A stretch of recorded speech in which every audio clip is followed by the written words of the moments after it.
Welcome back to the channel. If you're a SHEIN user and need to update your email address, this video is just for you. Today, I'll guide you through each step to change your email inside the SHEIN app on your Android mobile device. It's simple and takes only a few minutes. First, open the SHEIN app on your Android phone. Next, tap the Me icon at the bottom right corner of the screen. Then, click on the Settings icon at the top right corner. After that, tap on Manage My Account. Now select Email from the list of account settings. Next, tap on Change to begin updating your email address. Then, go to your current email inbox and copy the verification code sent by SHEIN. Return to the app and enter the code in the space provided. Now type in your new email address.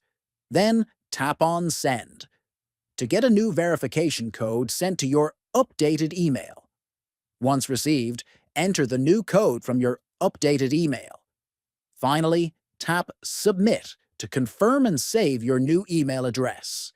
And that's how you change your email on the SHEIN app using your Android phone.